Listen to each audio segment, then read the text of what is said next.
इतना शांति प्रिय व्यक्ति, उस खालिद को ये दिल्ली के दंगे करवाने का कॉन्स्पिरेटर बताते हैं। उसको गिरफ्तार किया जाता है और 2 घंटे के बाद उस आदमी के पांव टूटे हुए हैं, उसकी उंगली टूटी हुई है। क्या हुआ? हर कोई जानता है क्या हुआ। पुलिस थाने में ले जाके वहशी तरीके से उस खालिद पे हमला किया। क्या होता है उस परिवार के साथ जिसके पिता को, जिस परिवार के सदस्य को इस तरह से जेल में बंद करके रखा है? किस तरह से इन लोगों ने अपने दिन काटे हैं? जब ईद आती है तब क्या होता है, जब न्यू ईयर आता है तो क्या होता है? जानना चाहिए, पूछना चाहिए कभी इस देश को ऐसे लोगों से। आपको दोष नहीं देता, मेरी भी इच्छा यही है कि किसी तरह बेल मिल जाए, चलो घंटा तो कटे, लेकिन क्या ये न्याय है? बेल मिल जाए? अरे न्याय उस दिन होगा जिस दिन ये झूठा केस खारिज होगा। न्याय उस दिन होगा जिस दिन इस झूठा केस बनाने वालों को कटघरे में खड़ा किया जाएगा। न्याय उस दिन होगा जब इन 10-12 वैशी लोगों ने, जिन्होंने दिल्ली के पुलिस स्टेशन के अंदर खालिद सैफी पे हमला किया, जिस दिन उन पे मुकदमा चलेगा, उस दिन न्याय।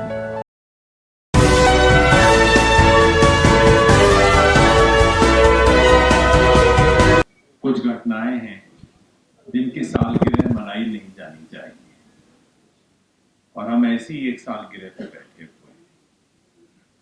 हमारे दोस्त खालिद सैफी 3 साल से जेल में है, बिना किसी कसूर के, बिना किसी एविडेंस के।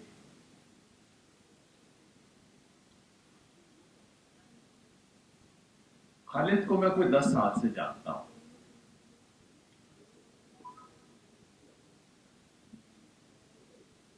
और बिना संकोच के, खुल के, एक बार नहीं, हर जगह कहने को तैयार हूं कि खालिद सैफी उन हिंदुस्तानियों में से हैं जिन पे इस देश को गर्व करना चाहिए। खालिद सैफी उन नेताओं में से हैं जो सिर्फ एक समुदाय के नहीं, इस देश के भविष्य के नेताओं को जब मैं देखता हूं, मैं खालिद सैफी को देखता हूं। इस देश के थिंकर्स और इस देश का विजन बनाने वालों को देखता हूं तो उमर खालिद को देखता हूं, और ये दोनों आज जेल में बंद हैं।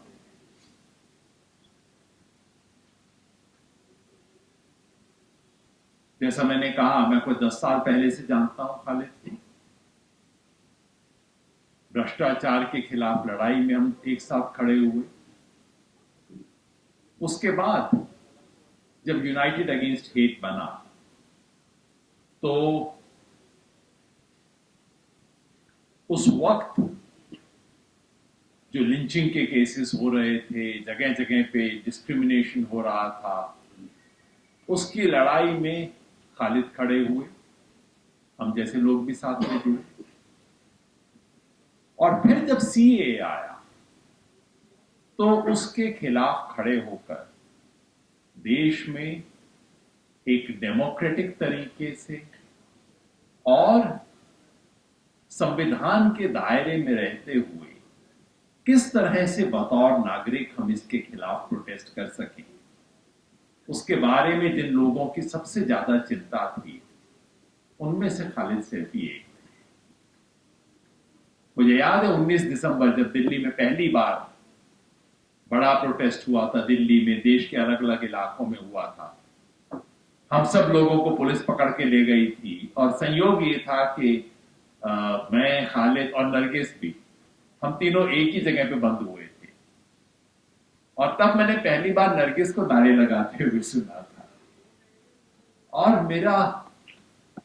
मुझे लगा कि देखो, जब तक इस तरह के लोग इस देश में हैं जो इस हिम्मत से, इस शिद्दत से, इस ईमानदारी से अन्याय के खिलाफ खड़े हो सकते हैं, तो इस देश में उम्मीद है। शाहीन बाग शुरू हुए, खालिद उसमें भी इन्वॉल्व थे। और जब उनके पड़ोस में खजूरी खास के जो इलाके के अंदर प्रोटेस्ट शुरू हुआ, उसमें खालिद इन्वॉल्व थे। मुझे बुलाया, मैं शायद 3-4 बार वहां गया, बोला। और मुझे याद है खालिद की चिंता क्या रहती थी कि योगेन जी, ये मर्द लोग ज्यादा घुस जाते हैं इसके अंदर, और ये आगे घुसेंगे ना कोई गड़बड़ कर देंगे। इसलिए ये इंश्योर करना है कि सिर्फ औरतें आगे रहें, कायदे से रहें, डिसिप्लिन रहे, किसी किस्म की कोई गलत चीज होने की गुंजाइश ही नहीं छोड़नी हमें। खालिद की चिंता ये रहती थी कि 26 जनवरी आने वाला है, हमें देशभक्ति के गीत बजाने हैं, योगेश जी आप कहीं से रिकॉर्डिंग करवा के भेज दीजिए। खालिद की चिंता रहती थी कि इस देश के जो राष्ट्रीय प्रतीक हैं उसकी अवमानना किसी किस्म की ना हो। और जब दिल्ली में दंगा शुरू हुआ 24 तारीख को, और 25 को हम लोग इंडियन सोशल इंस्टीट्यूट में मिले, तो सबने खालिद की जिम्मेवारी लगाई कि खालिद, कहीं से भी कोई डिस्ट्रेस कॉल आता है, उस परिवार को रेस्क्यू करना, चाहे जिसका हो, जिस मजहब का हो, जो इंसान हो। हम एक हेल्पलाइन शुरू कर रहे हैं, जिसका कॉल आता है वहां तक जल्द से जल्द हम रेस्क्यू करने की कोई वैन भिजवाएंगे। ये जिम्मेवारी खालिद ने ली। और पता लगा कि अगले दिन वही खालिद उसको, और जब हमें लगा कि एक दो जगह पे दिल्ली में, शाहीन बाग, दिल्ली में जो अलग अलग प्रोटेस्ट चल रहे थे नॉर्थ ईस्ट दिल्ली में, कहीं एक आधी जगह गड़बड़ होने की गुंजाइश है, कोई ज्यादा एक्साइटेड हो रहा है, कुछ पटांग हरकत ना हो जाए, तो हम सबसे पहले खालिद के बारे में सोचते थे, अच्छा खालिद भाई को वहां भेजेंगे, वो मना पुचकार के कहेंगे कि देखो कोई गड़बड़ नहीं होनी चाहिए। इतना शांति प्रिय व्यक्ति, वो जिसपे सब जिम्मेवारी समझते थे कि हाँ ये व्यक्ति होगा तो कोई गड़बड़ नहीं होगी, कोई गलत बात नहीं होगी, कोई गैर कानूनी हरकत नहीं होगी, सब कुछ प्रोटेस्ट जिस तरीके से हम करना चाहते हैं वैसा होगा। उस खालिद को ये दिल्ली के दंगे करवाने का कॉन्स्पिरेटर बताते हैं। इससे वाहियात मजाक कोई हो नहीं सकता। उस खालिद को इन्होंने पकड़ा। नरगिस बहन कह रही थी और मान रही थी कि सबको पता होगा। कैसे पकड़ा? उसकी सच्चाई पता होनी चाहिए। पुलिस ने बोला और खालिद घर से उठे, वहां पे गए उस प्रोटेस्ट के अंदर, और उसकी फुटेज है कि वो आदमी बिना किसी हाथ में कोई चीज लिए चुपचाप से आराम से जा रहा है, वहां सामने पुलिस है, वो पैदल जा रहा है, उसकी फुटेज है। और उसके बाद उसको गिरफ्तार किया जाता है, और 2 घंटे के बाद, 3 घंटे के बाद उस आदमी के पांव टूटे हुए हैं, उसकी उंगली टूटी हुई है। क्या हुआ? हर कोई जानता है क्या हुआ। पुलिस थाने में ले जाके वहशी तरीके से उस खालिद पे हमला किया गया। 10-10 पुलिस वाले एक आदमी थे। और ये सब मैं इसलिए कह रहा हूं कि मैंने खालिद के मुंह से सुनी है ये सब बातें, किसी इधर उधर की बातों पे नहीं कह रहा। गिरफ्तार होने के शायद 7-8 दिन के अंदर मैं गया जेल में। तब तक कोरोना शुरू नहीं हुआ था, इसलिए पाबंदी नहीं थी, जाना अलाउड था। मैंने खालिद से पूछा क्या हुआ? पांव में तुम्हारे प्लास्टर है, उंगली तुम्हारी दोनों बंधी हुई है, क्या हुआ? खालिद ने पूरा बताया किस तरीके से दिल्ली पुलिस ने उस पर असॉल्ट किया। कुछ बातें जो मैं यहां बता नहीं सकता वो सब बताई खालिद। ये संविधान की शपथ लेके आता है ये लोग, और उसके बाद जो हुआ है वो इस देश की न्याय व्यवस्था के साथ मजाक है। खालिद पे केस लगाए गए और बाद में एज एन आफ्टर थॉट उस पे यूएपीए लगाया गया, और जैसा शुरू में बताया गया तमाम मुकदमे खारिज हो गए। किसी में कुछ दाई नहीं, जमदम नहीं था, सब बातें झूठ थी, सबका झूठ एकदम साबित हो गया। और कोर्ट ने इतनी स्ट्रांग ऑब्जर्वेशंस की हैं उस मामले पे ये बताते हुए कि कितने झूठ आप बता रहे हैं। वो सब ऑब्जर्वेशंस कोर्ट की रिकॉर्डेड है। लेकिन यूएपीए जब सब फेल हो जाए तो यूएपीए आपका झूठ पकड़ा गया कोर्ट के अंदर, कोई बात नहीं। यूएपीए इनकी दो एफआईआर क्लैश करती हैं। एक एफआईआर में एक बात कही है, दूसरी एफआईआर में उल्टी बात कही है। वो क्लैश कर रही है। लेकिन यूएपीए वही गवाह एक मामले में एक गवाही दे रहा है, दूसरे मामले में दूसरी गवाही दे रहा है खालिद के केस में। लेकिन यूएपीए मतलब सारा झूठ साबित हो चुका है। लेकिन यूएपीए नामक एक चीज है जिसके तहत उनको जमानत नहीं मिल सकती। सारी बात झूठ साबित होने के बावजूद वो आदमी आज जेल में बंद है। और ये जो यूएपीए लगाई गई है उसके बारे में हाल ही में एक रिपोर्ट आई है। मैं चाहता हूं हम सब लोग इस रिपोर्ट को पढ़ें। ये रिपोर्ट इस देश के बहुत एमिनेंट लोगों ने लिखी है, अनसर्टेन जस्टिस करके, जिसको जस्टिस मदर लोकुर इसके चेयरपर्सन थे उस सिटीजन्स कमेटी के, justice AP Shah, justice RS Sodhi, justice Anjana Prakash और जीके पिल्लई जो कि फॉर्मर होम सेक्रेटरी। इन सब लोगों ने मिलकर वो रिपोर्ट लिखी है और उसमें एक चैप्टर है सिर्फ इस सवाल पे कि ये यूएपीए इन लोगों पे क्या लगाया गया। मैं पूरा चैप्टर जिसमें उन्होंने खालिद के केस को पर्टिकुलरली हाईलाइट किया और बताया है कि देखिए मतलब हद की बात है, कोर्ट में साबित हो चुका है कि ये बातें झूठ हैं, लेकिन फिर भी वो आदमी अंदर है क्योंकि एक दूसरा केस है उसके अंदर आपने लगा रखा है एग्जैक्टली वही, बस आपने कॉन्स्पिरेसी का एक एक्स्ट्रा एंगल लगा रखा है। और जैसा इस रिपोर्ट पे चर्चा के दौरान रेबेका जॉन ने कहा कि ये जो एफआईआर 59 जो कि कॉन्स्पिरेसी केस लगाया गया है ताकि सब कुछ झूठ साबित होने के बावजूद भी इन लोगों को जेल में रखा जा सके। She said it's a fairy tale. ये बिल्कुल एक कहानी है, मनगढ़ंत कहानी है, मजेदार कहानी है, खौफनाक कहानी है। इस कहानी का कोई सर पैर नहीं है। लेकिन बस, और चूंकि कहानी का झूठ कब साबित होगा? जब ट्रायल होगा। ट्रायल कब होगी? जब पुलिस सारे अपनी चार्जशीट फाइल कर देगी। सारे चार्जशीट कब फाइल होंगे? जब सारे एक्यूज्ड के खिलाफ जो 180 दिन का पीरियड है वो पूरा हो जाएगा। वो कब होगा? जब आखिरी एक्यूज को पकड़ लिया जाएगा। आखिरी एक्यूज को कब पकड़ा जाएगा? जब दिल्ली पुलिस की मर्जी होगी। हर 6-8 महीने में एक को पकड़ लेते हैं, फिर 6 महीने ट्रायल नहीं हो रहा। तो इससे भद्दा मजाक न्याय के साथ क्या हो सकता है इस देश में?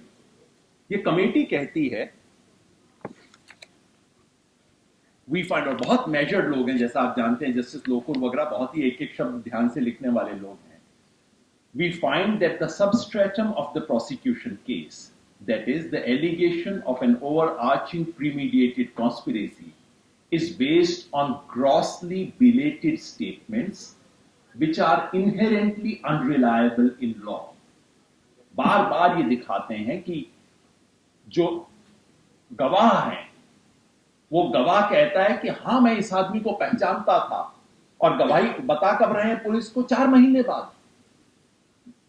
Belated statements. Other features of the investigation, such as identical disclosure statements. 3-3, 4-4 लोग इंडिपेंडेंट पुलिस को स्टेटमेंट दे रहे हैं और कॉमा फुल स्टॉप सहित स्टेटमेंट एग्जैक्टली वही है जो कि वर्बेटिम रिकॉर्ड होना है। कॉमा फुल स्टॉप उसमें वही है। Inconsistencies between investigations in FIR 59 and IPC FIRs, and the non-examination of crucial witnesses only strengthens the suspicion of fabrication. Hindi में फैब्रिकेशन को कहते हैं जालसाजी। ये जालसाजी है सिर्फ इसलिए कि कुछ लोगों को आप जेल में बंद करके रख सकें, सिर्फ इसलिए कि आपका झूठ और आपकी बदमाशी दुनिया के सामने जाहिर ना हो, सिर्फ इसलिए कि आप कुछ लोगों पे ही नहीं पूरे एक समुदाय पे उंगली उठा के रख सकें, पूरे एक समुदाय को निशाना बना के रख सकें। इसलिए सब कुछ किया गया है। और हमारी क्या स्थिति हो गई है, क्या क्या हुआ है। नरगिस ने कुछ बातें बताई, इनके तीनों बच्चे भी आते, वो बोलते, आपको पता लगता क्या होता है उस परिवार के साथ जिसके जिसके पिता को, जिस परिवार के सदस्य को इस तरह से जेल में बंद करके रखा जाता है। किस तरह से इन लोगों ने अपने दिन काटे हैं। जब ईद आती है तब क्या होता है, जब न्यू ईयर आता है तो क्या होता है। जानना चाहिए, पूछना चाहिए कभी इस देश को ऐसे लोगों से। और आज हम भी कहते हैं, नरगिस भी यहां आके कहती हैं, बस बेल मिल जाए। आपको दोष नहीं देता, मेरी भी इच्छा यही है कि किसी तरह बेल मिल जाए, चलो टंटा तो कटे। लेकिन क्या ये न्याय है, बेल मिल जाए? अरे, न्याय उस दिन होगा जिस दिन ये झूठा केस खारिज होगा। न्याय उस दिन होगा जिस दिन इस झूठा केस बनाने वालों को कटघरे में खड़ा किया जाएगा। न्याय उस दिन होगा जब इन 10-12 वैशी लोगों ने, जिन्होंने दिल्ली के पुलिस स्टेशन के अंदर खालिद सैफी पे हमला किया, जिस दिन उन पे मुकदमा चलेगा, उस दिन न्याय होगा। वो दिन दूर है, अभी नहीं आएगा, लेकिन हम वो उम्मीद नहीं छोड़ेंगे, हम वो कोशिश नहीं छोड़ेंगे। बस आखिर में सिर्फ एक बात कहना चाहता हूं, एक पंक्ति जो जो हमें याद रखनी चाहिए, जो हमें भूलना नहीं चाहिए।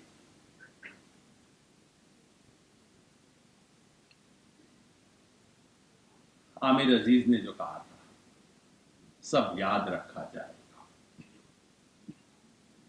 तुम स्याहियों से झूठ लिखोगे, हमें मालूम है, हो हमारे खून से ही सही, सच लिखा जाएगा, सब याद रखा जाएगा।